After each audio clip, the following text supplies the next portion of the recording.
মাথা পাইয়া হুজুর টুপি দিতে চায়, বলেন খালি মাথা পাইয়া হুজুর টুপি দিতে চায়। আজান দিয়া ডাইকা নিয়া নামাজ পড়ায়, আজান দিয়া খালি মাথা পাইয়া হুজুর টুপি দিতে চায়। মসজিদের ইমাম মুয়াজ্জিন তোমার জন্য হাত তুলিয়া দোয়া করে, বলো আমিন ও আমিন বন্ধু, আমিন ও আমিন। দোয়া শেষ হইয়া গেলে, দোয়া শেষ হইয়া গেলে দেখা কইরা আবার বলি ওস্তাদ জি দোয়া যে চাই, খালি মাথা পাইয়া হুজুর টুপি দিতে চায়, বলেন খালি মাথা পাইয়া।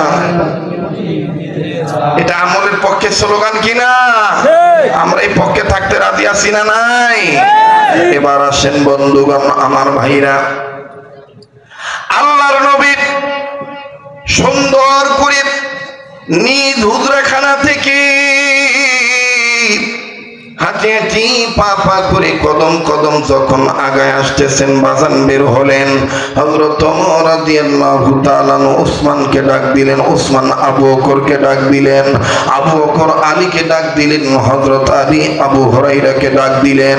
আমার বন্ধুগণ ভিন্ন ভিন্ন সাহাবী সুন্দর করে এক একজন আর একজনকে ডাক দিলেন। ডাক দিয়ে বলতেছেন, ভাই গো ওই তো ইতিম নবী বের হয়ে গেছে, আজকে না বললে কোন আমল করলে বদরের ময়দানে জিহাদ করার সওয়াব পাবে। কামারপুকুর ইউনিয়ন এলাকার বাপ ভাইরা, এই তোফাইলের মোর আগত আমার বাবাজিরা, একটু মেহেরবানি করে দিলখানা নরম করবেন, মনোযোগী হয়ে শুনবেন বাবা।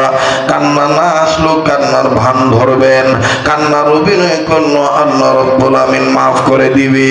আরে বাবাজি, এইবার আল্লাহর নবী যখন নিজের জায়গায় বসে পড়লেন, বাবা নিজ জায়গায় যখন বসে পড়লেন, ওমর দাঁড়ায় বললেন, ইয়া রাসূলুল্লাহ আপনি না বলেছিলেন কোন আমল করলে বদরের ময়দানে যে দেখছেন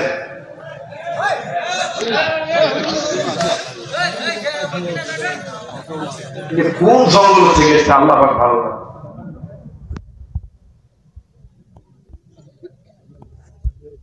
যেগুলো ছাত্র দেখবেন বেয়াদব, খুদ নিয়ে দেখবেন ওমার হুজুরটাও বেয়াদব, কথা কয় না। যেগুলো ছাত্র দেখবেন বেয়াদব, খুদ নিয়ে দেখবেন ওমার হুজুর গুলাও বেয়াদব, ঠিক আছে না? তা তোমাকে আসবে কইছিল কে? আর এভাবে দল ধরি যাইবেন কইছে কে? পরিবেশ নষ্ট করেন কেন? যাইতে হইলে এক এক করে সুন্দর সুন্দর করে যাবেন, যাতে ওয়াজের মধ্যে ঝামেলা না হয়।